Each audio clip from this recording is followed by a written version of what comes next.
Olá e bem-vindos a mais um episódio do Podcast On Revista Fevale. Eu sou Ramon Ferreira, acadêmico de jornalismo da Universidade Fevale, e neste episódio especial, Dia Mundial do Braille, vamos conversar com a pesquisadora e professora da Universidade Fevale, Regina Heidrich. Seja bem-vinda ao nosso estúdio. Muito obrigada. Regina, antes a gente estava conversando aqui e você tem muitas funções nessa universidade, já está há 28 anos na instituição. Poderia relembrar um pouco para a gente a tua história acadêmica e profissional até agora? A minha história é longa. Eu fui contratada em 98 para montar o curso de design.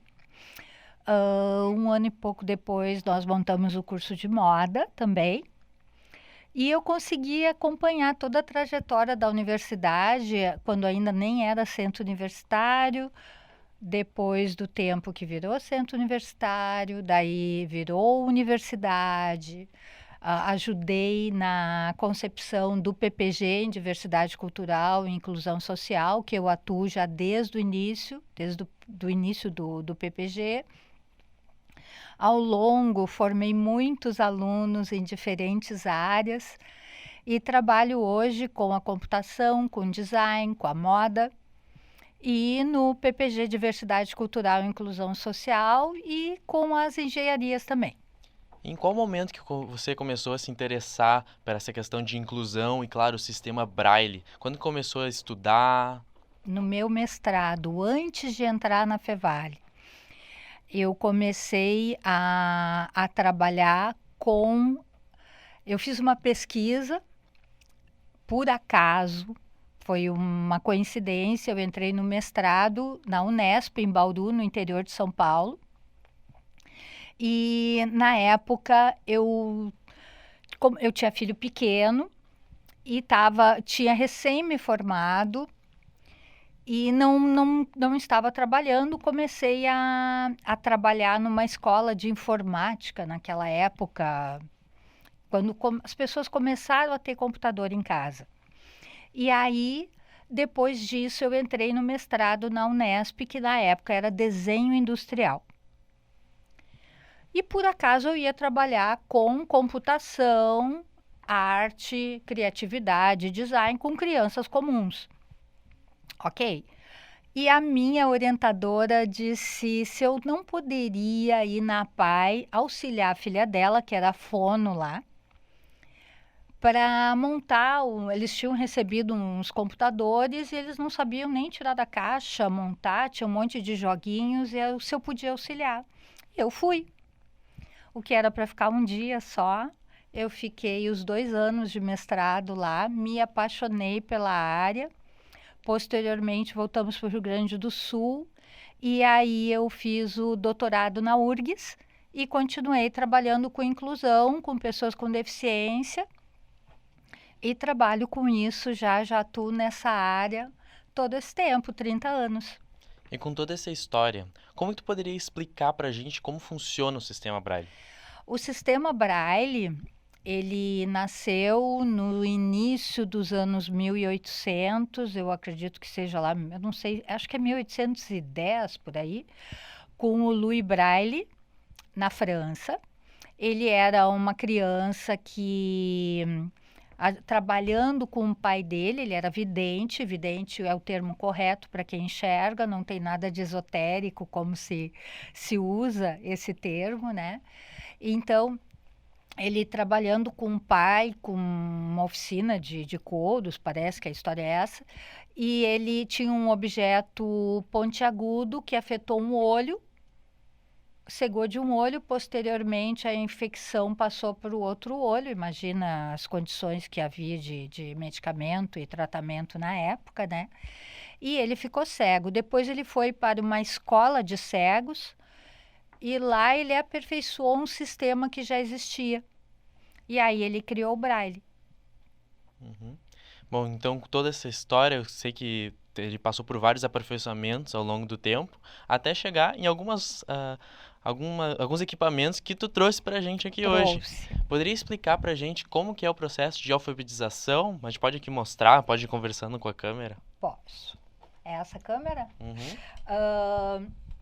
Então, o sistema Braille, ele é formado por celas com 6 pontos. Então, aqui eu trouxe um maior que dá para visualizar melhor. Então, isso é uma cela Braille com 6 pontos. E a gente, para escrever, a gente começa de trás para frente, ao contrário de como nós escrevemos normalmente. E, por exemplo, a letra A é o ponto 1. Pode ver que aqui ela está nesse tamanho, ela está aumentado, né? É o ponto 1. Quando a gente vira, ele vai aparecer em relevo.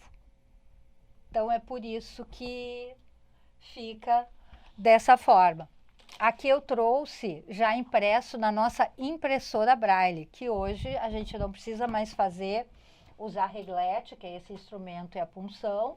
A gente escreve um arquivo de Word normalmente e depois coloca para imprimir na impressora Braille. Nós temos lá no nosso laboratório, que é o Laboratório de Inclusão e Ergonomia, o Labier. E aí, então, ele imprime com tinta preta e ele coloca abaixo em braille. Então, facilitou a vida de todos os professores, principalmente, né, nas questões de auxiliar as crianças, preparar material para as escolas. Aqui em Novo Hamburgo, nós temos a ADEVES, Associação dos Deficientes Visuais, que para aquelas escolas que não têm uma impressora Braille, eles preparam todos os materiais para as crianças. Outras formas, mas eu quero trabalhar mapas, relevos, como é que eu faço? Nós fizemos lá no Labier, existem para comprar, né, equipamentos que são mais caros, existe uma máquina que se chama Thermoform, que faz todos esses equipamentos. Hoje a gente, como não tinha na época, no início, 20 anos atrás, essas máquinas, a gente utilizava cereais, grãos para fazer os mapas e mostrar ali diferente. Cada estado tinha uma legenda com uma característica diferente. E hoje a gente faz na impressora 3D. Inclusive, vários equipamentos que nós recebemos como demanda. Vou ter uma menina cega na minha turma semestre que vem, ano que vem. Como é que eu vou fazer para ensinar relevo? Aí a gente preparou todo o relevo em braille. Em braille não, na impressora 3D, com diferentes texturas, grande, e toda a sala de aula aprendeu de uma forma muito mais simplificada. E quando a inclusão ela é bem feita e é pensada para todos, todo mundo aproveita, não só aquela pessoa a qual ela é primeiramente direcionada. E como que tu traz essas práticas? Agora tu deu o exemplo dos mapas, a questão do relevo. E quais outras atividades que tu poderia criar, desenvolver dentro aqui da universidade, pensando no curso de moda e de design, principalmente? Bom, aqui na Fevale a gente já fez as maquetes, tem a maquete que está lá no NAIA das esculturas do Marciano, que nós fizemos na impressora 3D, junto com o Centro de Design, inclusive. Temos a maquete do Museu Nacional do Calçado, que está lá no museu, no Campus 1. E sempre que é necessário algum equipamento, algum material, nós desenvolvemos. Inclusive, esse texto aqui eu peguei do I9.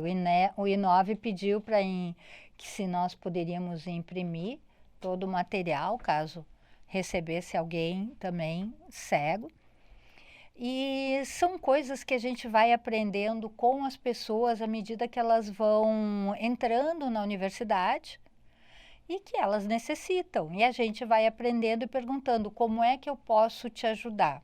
Tivemos uma cega também no doutorado em processos e manifestações culturais. E à medida que vamos tendo, vamos desenvolvendo o que for necessário. E quais tecnologias e práticas a Universidade Fevale já tem e o que poderia ser adicionado? Quais outras atividades que poderiam ser desenvolvidas ao longo do Tu fala tempo? só na questão de cegueira ou no geral? Focando mais no Braille inicialmente.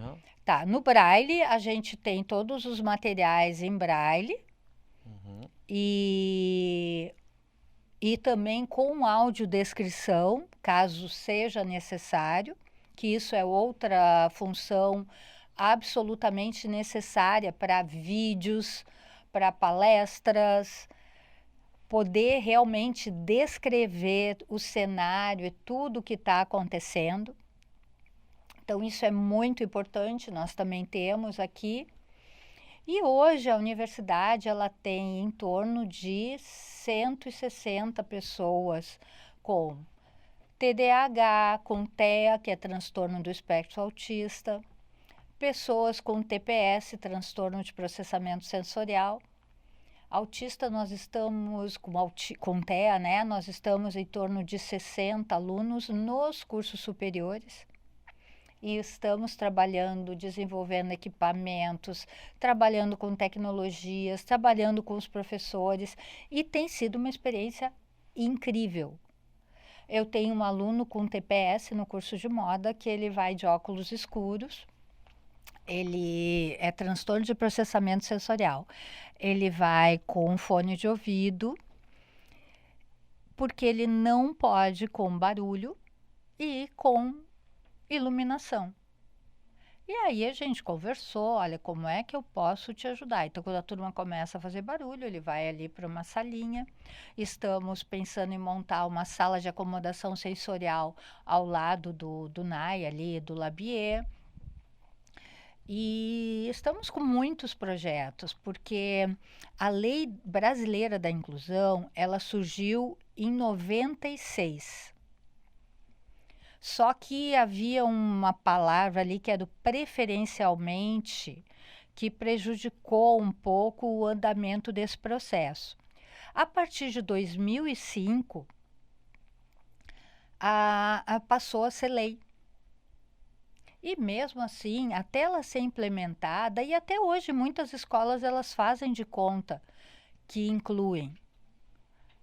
Só que um dia essas pessoas chegariam à universidade e elas estão na universidade. E a universidade, a partir do momento que eles chegaram até aqui, é um direito que eles têm de fazer parte dessa escola, de ter uma formação. E aí que a gente vai ter que dizer, como nós já tivemos que dizer, olha, uma pessoa cega, ela não vai poder trabalhar com eletricidade, como já aconteceu de fazer, da pessoa pensar, não, eu vou fazer vestibular para tal coisa. Não, não tem como, porque aí está colocando em risco a tua vida. Uhum. Né? Tinha um menino cego que eu atendi quando ele era criança, que o sonho dele era ser motorista de ônibus, e a gente dizia, não, pode ser qualquer coisa, mas motorista de ônibus, não, entende? Então o processo de inclusão ele tem que preparar quais as áreas que a pessoa pode atuar, como ela vai poder atuar, porque a tecnologia hoje ela existe, mas como a gente vai atender essas pessoas, acolher essas pessoas para que elas realmente se sintam pertencentes a esse ambiente e que possam realmente aprender, crescer.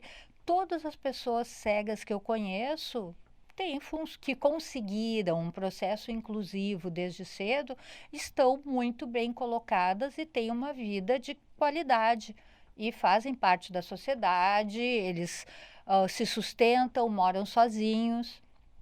Prof, acredito que já levou muito bem para o caminho da minha última pergunta, a gente já está se caminhando para o final.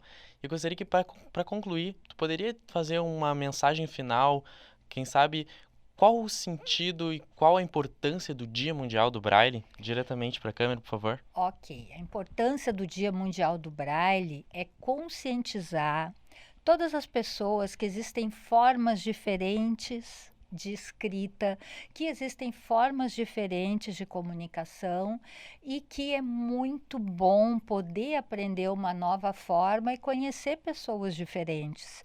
E que o diferente não é ruim, o diferente é ótimo, porque ele nos ajuda a crescer e a nos transformar em pessoas melhores. Professora Regina, muito obrigado por participar do podcast On, obrigado por trazer o lápis e a caneta, né? do Braille aqui pra gente e sempre seja bem-vinda novamente ao nosso estúdio. Ok, muito obrigada pelo convite. Então, neste episódio do podcast Revista Fevale, conversamos com a professora e pesquisadora da Universidade Fevale, Regina Heidrich. Olá, meu nome é Letícia Flesch, eu sou acadêmica de jornalismo da Universidade Fevale. Neste bloco vamos conversar sobre o Dia Mundial do Braille, comemorado no dia 8 de abril. Para isso, convidamos a instrutora de Braille e coordenadora de Cultura e Lazer da ACERGS, Associação de Pessoas Cegas e com Baixa Visão do Rio Grande do Sul, Elaine Antônia do Nascimento. Obrigada, agradeço o convite que vocês me fizeram e espero poder contribuir. Então, para começar, Elaine, tu pode contar um pouquinho sobre a tua trajetória acadêmica e profissional até o momento? Então, eu ainda estou cursando educação especial, né? Mas eu já dou aula aqui na associação, no Braille, desde 2023, né? Mas a minha trajetória, assim, como instrutora de Braille, é isso. Eu estou aqui desde 2023, reabilitando as pessoas com a escrita Braille também. E para quem ainda não conhece a ACERGS, o que é a ACERGS e qual é a sua principal missão? Então, a nossa principal missão é reabilitar, capacitar e colocar no mercado de trabalho os deficientes que eles perdem a visão após adultos ou na adolescência, por alguma patologia, como glaucoma, descolamento de retina, retinose pigmentar, enfim, outras patologias. E aí eles chegam aqui com uma até em questão de quadro suicida, e aí a gente mostra para eles que realmente existe vida após cegueira, e a gente capacita eles e coloca no mercado de trabalho para que eles possam ter a sua autonomia, tanto financeira como ir e vir, e entender que a vida não acabou, né? Que existe vida ainda após cegueira. Sim, e quais são os principais serviços e atividades oferecidos pela ACERG?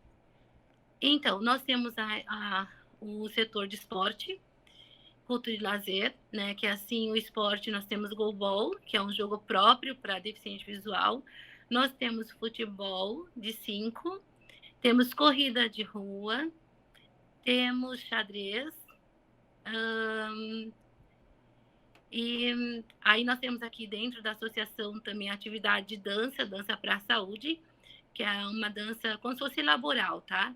Uhum. E aí a gente tem as oficinas também de informática, temos a tecnologia assistiva, que é mexer com o celular.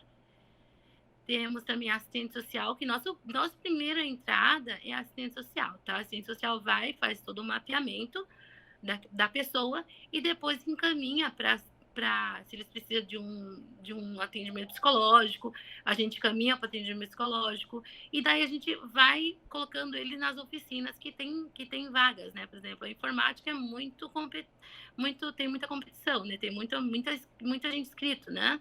Então, não tem como a gente já colocar diretamente na informática. Então, a gente coloca nas oficinas que tem vaga, o Braille, as danças, as oficinas. Nós temos judô também aqui dentro da associação, então a gente coloca ele no judô para que eles possam fazer alguma coisa de esporte. Então, nosso foco é esse, é reabilitar, capacitar para o mercado de trabalho. Perfeito. E o Dia Mundial do Braille é uma data bem importante, então tu pode explicar um pouquinho o que é o sistema Braille e qual a importância dele mesmo com o avanço das tecnologias assistivas? Então, o Braille é muito importante, porque assim, vamos falar da criança, tá? As crianças, elas são alfabetizadas, e as que enxergam, e elas têm noção de como escreve a palavra, elas leem a palavra. Então, para nós cegos, o Braille é muito importante também para a nossa escrita e a nossa leitura, para nós conhecermos a escrita da língua portuguesa, que é muito rica, né? Então, a gente precisa desse contato, por mais que tenha a tecnologia hoje a nosso favor, como a informática, o deficiente a criança na fase da alfabetização, ela precisa desse contato. E para os adultos é importante o braille para a organização do seu dia a dia. Por exemplo, quando eles precisam ver uma caixa de remédio, ver o produto ali, a marca do café, que hoje tem. Tem algumas coisas no mercado, alguns produtos, que já existe o braille. E isso é muito importante para eles terem a sua organização dentro de casa também. Então, assim, é um legado muito importante que o Luiz Braille deixou para nós, né? E o Braille, ele é composto, ele não é não é a língua, tá? Como a turma acha, igual a língua de sinais, não é. Ele é, ele é um sistema, tá? Ele é código. Então, ele é formado por 64 combinações, e essas 64 combinações, elas são feitas por 6 pontinhos. Então, assim, é meio complicado, mas, assim, é fácil. E ao Eu não longo... sei se esclareci, ficou alguma... Sim, esclareceu. Obrigada. E ao longo dos anos, quais transformações mais marcantes que tu percebe na vida das pessoas que passam pela SERGS? Quando eles conseguem chegar no mercado de trabalho. Também quando eles conseguem realizar alguma tarefa, como cozinhar dentro de casa, cozinhar que eles não conseguiam, realizar alguma atividade, mexer no celular, que eles achavam que... Tem muita gente que acha que nunca vai conseguir mexer no celular, em computador, essas coisas. Então, isso é muito importante. A gente sente eles muito realizados, assim, uma coisa muito importante para eles, essas oficinas. E como funciona esse trabalho para vocês ajudarem essas pessoas a se qualificarem profissionalmente? Quais atividades são feitas? Então, como eu te disse, a informática, né? Que a gente tem também aqui orientação e mobilidade. O que é isso? É ensinar o cego a andar na rua com a bengala, tá? Então, primeiramente, a gente ensina isso, orientação e mobilidade. A AVD, o que é a AVD? Atividade da vida diária. Eles se arrumarem, eles cuidar da própria casa, lavar roupa, todas as atividades que a gente faz no nosso dia a dia, a gente ensina para eles. Não chega a ensinar, mostra para eles que eles sabem fazer. A gente só tem que descobrir a maneira correta de fazer. E a gente ensina para eles essa maneira correta de fazer para não se acidentarem, não se machucarem. E depois, sim, a gente dá os outros cursos, como informática, tecnologia assistiva, e vamos trabalhando com o aluno conforme a necessidade dele. Sim. E quais são os principais desafios enfrentados por pessoas com deficiência visual ou com baixa visão ao longo desse processo de reabilitação e adaptação? É diversos, né? O que às vezes é desafio para mim, para o outro não é. Mas, assim, é o desafio de andar na rua e realizar algumas tarefas, como informática, como essas coisas, né? Então, acaba sendo um desafio, porque tem gente que chega aqui, eles faziam normalmente, enxergando, e usavam o mouse. Hoje, não, eles têm que fazer tudo com o teclado. Entendeu? Então, é um desafio para eles, às vezes. Sim, e a SERGS, ela também desenvolve materiais acessíveis em braille, como cardápios, apostilas, placas. Sim. Nós fazemos aqui também livros, nós fazemos placas de identificação, cardápios, nós acessibilizamos também materiais que estejam ao nosso alcance.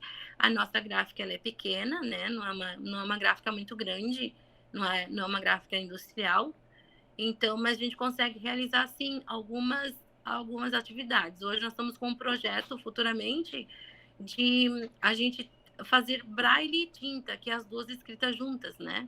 Sim. Então, nós estamos com esse projeto também de fazer já essa braille e tinta junto. E quais são as instituições que esses serviços são disponibilizados ou para quem? Não, o nosso público, as pessoas encomendam com a gente, tá? Então a gente não disponibiliza gratuito, a gente comercializa. Sim.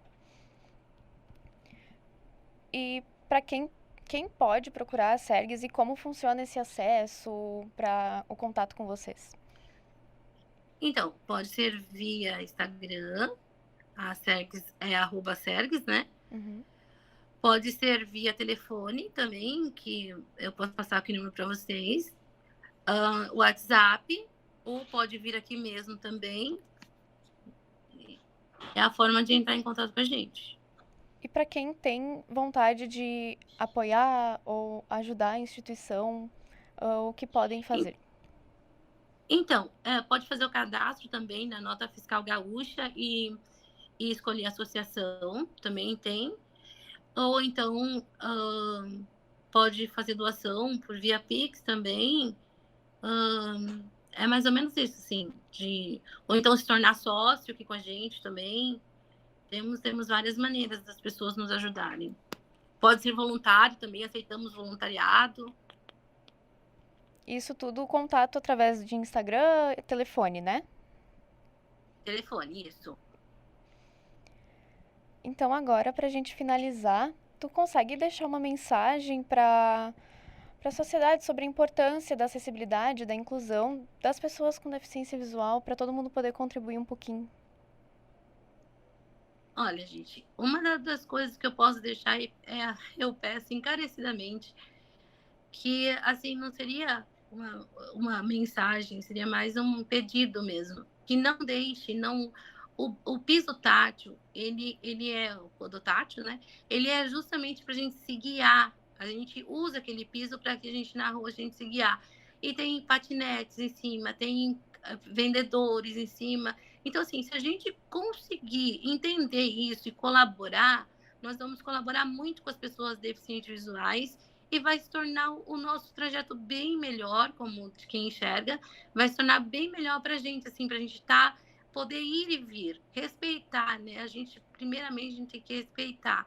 E é muito importante isso, o respeito, é importante as crianças estarem na escola, as crianças serem alfabetizadas, as crianças serem incluídas, como outras crianças que enxergam, serem incluídas em todas as atividades, os professores terem consciência do quão é importante a alfabetização para essas crianças que não enxergam, buscar conhecimento, buscar associação. Aqui a gente também dá curso, então eu deixo essa mensagem. Vamos tornar o mundo melhor para todos, inclusivo para todos. Vamos incluir todas as deficiências, não só a visual, não só o síndrome de Down, não, sabe? Vamos incluir todos, porque a gente incluindo todos, o mundo fica bem melhor e bem mais fácil de se viver. Eu agradeço muito a tua participação aqui, Elaine. Muito obrigada. Obrigada a você, espero ter ajudado. E se vocês quiserem, eu posso deixar o telefone aqui também da associação, não sei se vocês querem, para que as pessoas que tenham interesse em entrar em contato conosco. Se quiser deixar o telefone, pode deixar o telefone de contato. É 3225 3816. É WhatsApp também. Tá bem. Muito obrigada. Obrigada a você, espero ter ajudado. Com certeza. Então tá bom. Neste episódio do Podcast On, conversamos sobre o Dia Mundial do Braille com a instrutora de Braille e coordenadora de Cultura e Lazer da Sergues, Associação de Pessoas Cegas e com Baixa Visão do Rio Grande do Sul, Elaine Antônia do Nascimento. O Podcast On é uma produção dos acadêmicos de jornalismo da Universidade Fevale. Apontando a câmera do seu celular para o QR Code que está aparecendo aqui na tela, vocês terão acesso ao nosso Instagram, @podcastonrevistafevale, ao YouTube e Spotify. A produção é dos meus colegas Liz Cardoso, Ramon Ferreira, Riquelme Pereira e eu, Letícia Flesch. A técnica é de Carlos Pereira e Rinaldo Silveira, com orientação do professor Marcos Santuário. Muito obrigada e até mais!